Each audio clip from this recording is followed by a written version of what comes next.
allaha u naxariistee waxaa xabaalaha halleeya ee beriga magaalada hargeysa aas loogu sameeyey marxuum xaaji cabdi aw maxamuud ismaaciil oo loo garan ogaa cabdilaangadhe aaska marxuumka waxaa ka qayb galay madaxweynaha jamhuuriyadda somalilan mudane muuse biixi cabdi xubno ka tirsan golaha wasiirada madaxda axsaabta siyaasadda xildhibaanada kala duwan ee golayaasha qaranka qaar ka mid ah ganacsato bahda dhaqanka eheladii iyo asxaabtii marxuumka iyo dadweyne kale oo ka qayb galay aaskaasi madaxweynaha jamhuuriyadda somalilan mudane muuse biixi cabdi oo ka hadlay goobta aaska ayaa ku tilmaamay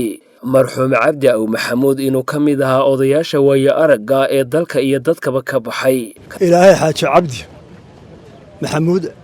ilaahay ha u naxariisto addoonka wanaaggiisa waa la sheegay dadkii yaqaanayna in badan bay ka soo hadleenoo ku noqon maayo laakiin hal baan ku darayaa xaaji cabdi waxaa isgaranayaa ninkii ay mujaahidnimo soo wada mareen ay dhib soo wada mareen ay dhimasho iyo dhaawac iyo qax iyo hawl adag wada galeen ilaahay wuxuu siiyey dabeecad dadka in yar uun malaha dhifdhifa la siiyo bal dhib kasta oo joogta iyo wax kastoo ama isaga lagu sameeyo isaga lafiisa lagu sameeyo ama dhibaato kale oo dhacdo dhex joogtaan anigu intaan aqaana ilaa muddada haddee 50 sano ku dhow cabdi oo cadhaysan yaa arkay cabdi oo calacalaya yaa arkay wax kasta oo dhaca qosol weyn iyo weji furan mooyaane bal cabdo qof haddaad xitaa uu nabar ku dhufto wejigu war miyuu waalayahay muxuu ahaa ka badan yidhaahda lama arag runtii dee ummadda iyo qoyskiisa uu ka baxay raaskiisina ilaahay sabir iyo iimaan ka siiyo ciwal khayr qaba karo laakiin magaalooyinku iyo dadweynuhu iyo ummaddu aad bay u tabaysa qof xiriirkaa leh oo dulqaadkaa leh oo bashaashadaa leh ereyga la yidhaha bulshaawi ku yar ku weyn ku fog ku dhow nin walba uu ku odhanaya cabdi inoo geeya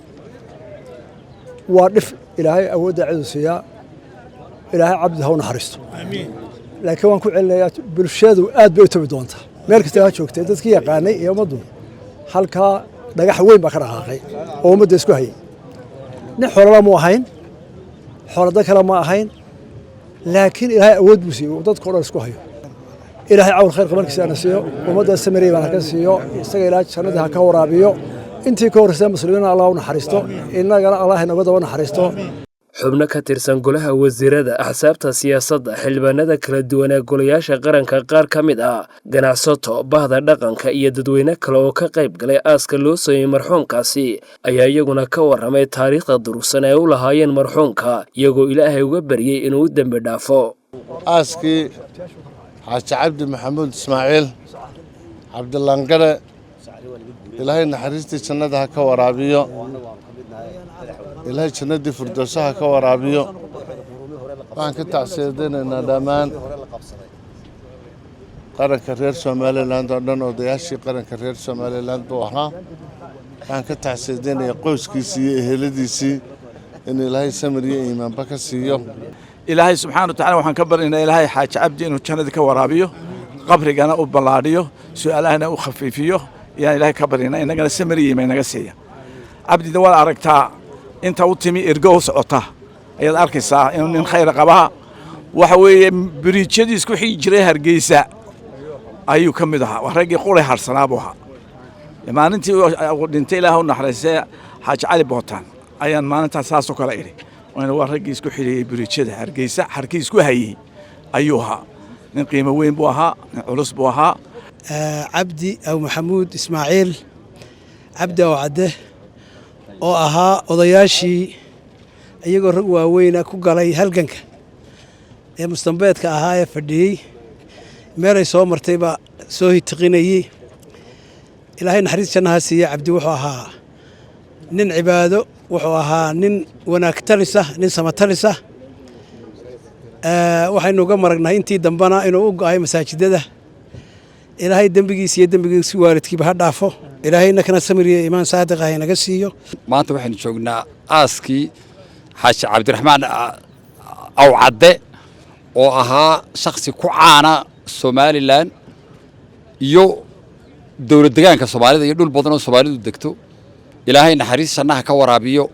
somalilan iyo ehelkii iyo asxaabtiina ilaahay sabiriyo iimaana ka siiyo kullu nafsin daaqiiqatul mawt maanta waxaynu jinaasadii joognaa iyo xabaashii marxuum cabdi maxamuud aw ismaaciil xaaji cabdi ilaahay subxaanahu wa tacaala ha u naxariisto dembigiisana ha dhaafo marxuumku sidaa la sheegay wuxuu ahaa oday weyn oo waayeelah waddankan dibudhiskiisii halgankiisii ka soo qayb qaatay noloshiisa maraaxilkii ugu dambeeyeyna sidii sheekh ismaan cali xuseen sheegay ku qaatay masaajidada ilaahay subxaanahu wa tacaala waxaynu uga baryaynaa inuu samriyo iimaan inaga siiyo dhammaanteen maanta waxaynu joognaa geeridii xaaji cabdi maxamuud cismaan oo lagu naanaysan jiray ismaaciil cabdilaangare ilaahay naxariistii jannaha ka waraabiyo ilaahay qabriga ha u nuuro cabdi wuxuu ahaa saa la sheegay intii hore mujaahidiintii buu ahaa intii dambe wuxuu ka shaqaynayey nabadda iyo horumarka wuxuu ka mid ahaa guddigii biyaha ka shaqaynaysay magaalada Hargeysa guddigii horumarka ka shaqaynaysay guddigii nabadgelyada ku jiray intaaba waqtigiisa wuxuu ku bixinayay tabaruc waxaan halkan ka tacsiyadeynayaa qaranka jamhuuriyadda Soomaaliland waxaan ka tacsiyadeynayaa dhammaan ummadda reer Soomaaliland ummadda reer Hargeysa waxaan ka tacsiyadeynayaa geeridii naxdinta lahayd xalay toolo ku tumi cabdi maxamuud ismaaciil runtii cabdilaangare oo shakhsi aad iyo aad u wanaagsan u naxariis badan odayaashii qarankan jamhuuriyadda Soomaaliland halgankeedii ku suntanaa ka mid ah raggii dhidibada u taagay Soomaaliland ka mid ah geerida cabdi maxamuud oo ahaa oday samatalisa qarankan jamhuuriyadda Soomaaliland guddigiisii ilaa iyo maanta meel weyn kaga soo jiray ilaahay waxaan uga baryaynaa jannatul firdaws al-a'la ilaahay dambigiisa ha dhaafo qoyska iyo qaraabadana tacsibaan u direynaa inna lillahi wa inna ilayhi raaji'uun cabdi aw maxamed ismaaciil cabdilaangare mujaahid xaajiga ilaahay ha u naxariisto dambigiisa ha dhaafo wuxuu ahaa nin dharaaro badan soo qaatay taariikh ahaan intaan garanayo ilaa inta aanu tegin halganka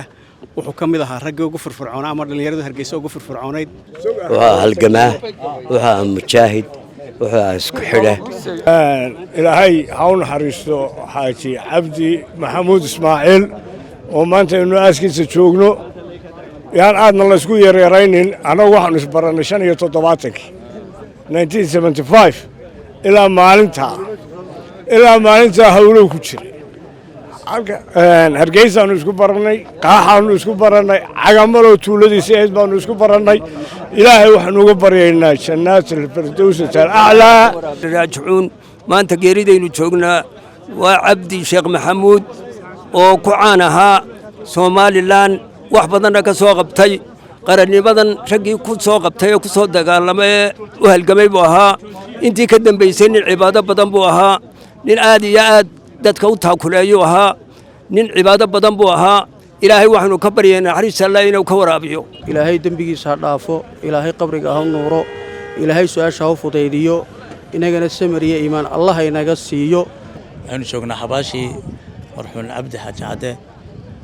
Allah u naxariistay mujaahid weyn buu ahaa odayaashii magaaladu ahaa sidii madaxweynuhu sheegay dadkii aad ka yaqaanay anuu qof ahaan waan aqaanay aad baan isu naqaanay Allah u naxariistay muddooyinka dambena waa xanuunsanayay wuxuu ahaa nin faxala wuxuu u degay asnam meel u dhaxaysa indhamal iyo kaama bakor iyo cagamal iyo kaama bakor buu u degay nin faxala buu ahaa wuxuu yidhi halka asnam baan u degayaa si aan u soo dhaweeyo qariibkeeda galbeed ka yimaada iyo kuwa bari ka yimaada ay si aan halka ugu martisoonaan halka u degayaa nin faxala buu ahaa ilaahay godkii jannaha ka waraabiyo oday xaaji cabdi aw cadde oo ka mid ahaa odayaasha reer Hargeysa ugu caansan kana mid ahaa raggii halganka dheer dalkan ka soo qayb qaatay iyo dibadhiskiisiiba iyo dib heshiisiintii runtii waqti dheer oo nafrur leh ayuu dadkan iyo dalkan u soo huray dariiqaasina waa dariiq aan wada marayno runtii xaaji cabdi ilaahu naxariistee axmed saki daahir xasan warbaahinta qaranka xabaalaha haleeye ee bariga magaalada Hargeysa.